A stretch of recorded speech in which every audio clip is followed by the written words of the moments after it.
Tissimi recipere, consuerit.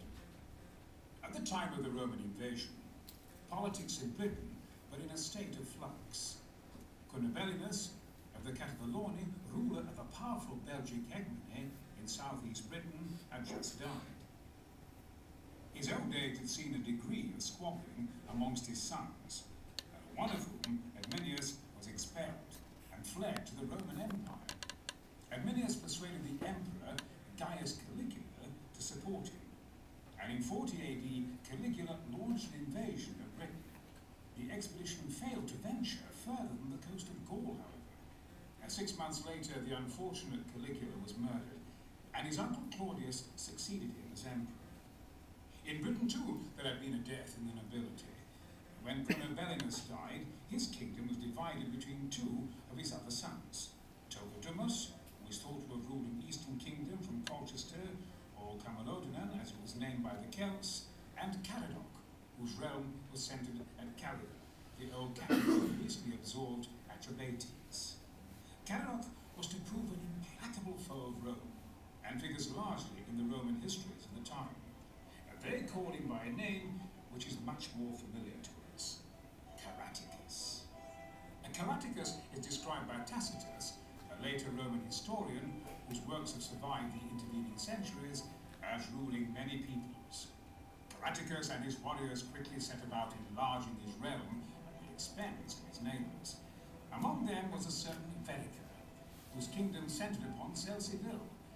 When Caraticus overthrew him, he followed Arminius to take refuge with Rome.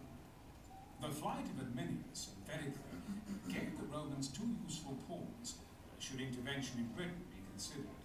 In addition, other British rulers were promised that they could remain in power in return for their cooperation, or at least neutrality, should Rome invade. This certainly applied to the Iceni of Norfolk and to Cogidumus. It seems likely that Caraticus himself was also offered the status of a client king, an offer he refused. The only continuous account of the Claudian invasion to survive the intervening years was written in Greek by Dio Cassius, nearly 200 years after the events he describes. At about this time, Aulus Plautius, distinguished senator, commanded an expedition to Britain. For a certain Bericus, expelled from the island by internal strife, had persuaded Claudius to dispatch a force there. Whether or not Claudius launched the invasion purely to aid Verica is not known, but from subsequent events, this seems unlikely. Britain had provided a safe refuge for enemies of Rome since Julius Caesar's conquest of Gaul. Perhaps it was felt to be potentially dangerous to allow such a focus of anti-Roman feeling to flourish unchecked. Or perhaps it was deemed necessary to regain the prestige lost in the wake of Caligula's farcical invasion attempt of a few years earlier. Another factor could well have been Claudius's wish to emulate and better Julius Caesar's wondrous expedition to the ends of the earth in 55 BC, or the emperor's desire to celebrate a triumph in Rome and thus add further luster to his house. The material benefits of a new grain, cattle, gold, silver, and iron-rich province was also doubtless considered. Whatever the real reasons, in the spring of 43 AD, 4 legions were gathered to form an invasion force. The 2nd Legion, the Augusta, the 9th Legion, the Hispania, the 14th Legion, the Jemima, and the 20th Legion, known as Valeria Victrix, were summoned and mustered at the northern coast of Gaul. In addition to the legions, 20,000 auxiliaries were also summoned. These have been estimated at around 13,000 men of the auxiliary cohorts and 7,000 cavalry, making the total invasion force around 40,000 strong. The commander appointed to lead the expedition was Aulus Plautius. Plautius met a major hurdle right at the start, as his men mutinied and refused to embark. Dio recalled the events in his history. The soldiers grumbled at having to campaign outside the inhabited world, as they put it, and they refused to listen to him, until the free man Narcissus, who had been sent by Claudius, mounted the commander's platform and began to address them. At this point, they were still more annoyed at Aulus Plautius, and disinclined to let Narcissus utter a out aloud the well-known cry, "Lo, Saturnalia!" This because, at the festival of Saturn, the slaves dress up in their master's clothes to keep holiday. After this, they readily obeyed Plautius' orders. And to guard against the possibility of a contested landing, the Roman invasion force had sailed in 3 separate divisions.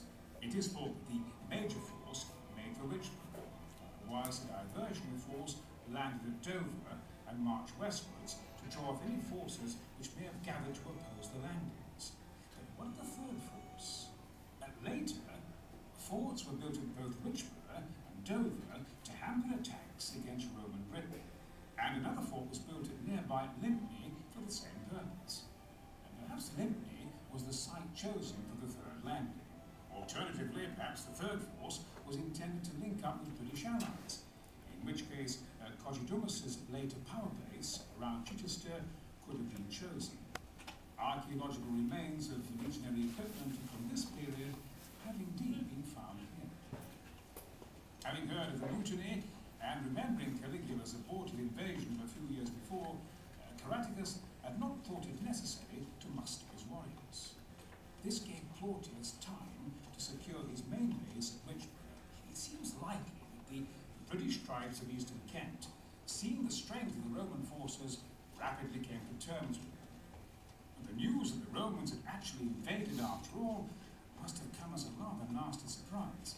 But the 2 Belgic leaders, Caraticus and Togodumus, nonetheless gathered their warriors to oppose the Romans. Caraticus and Togodumus joined forces and, boasted by further reinforcements, decided to make a stand at the River Medway near to where Rochester now stands. At this point, the river was tightened, and the Britons thought that the Romans would be unable to cross without a bridge.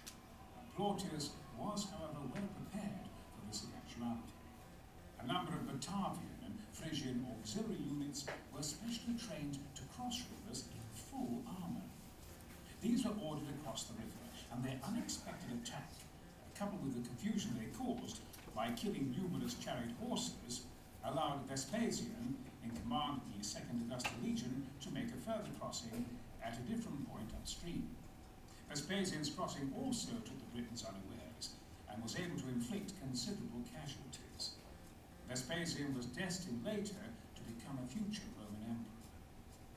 There was much fierce fighting, as the Romans brought more and more men across the river, whilst the Britons attempted to snuff out the original bridgehead. Finally, after almost being captured at one point, Gnaeus Ausibius Geta, who was now in command of the bridgehead, was victorious, and the surviving Britons retreated to the next defensible river line, the Thames. Although it was not immediately clear at the time, the fate of free Celtic Britain had been sealed. The Britons were able to reach the north bank of the Thames without too much difficulty and took up positions there. But the Batavians again managed to swim over, and another force managed to secure a bridge a little further upriver. Many Britons were cut off between these Roman pincers and cut down, but an incautious pursuit of others resulted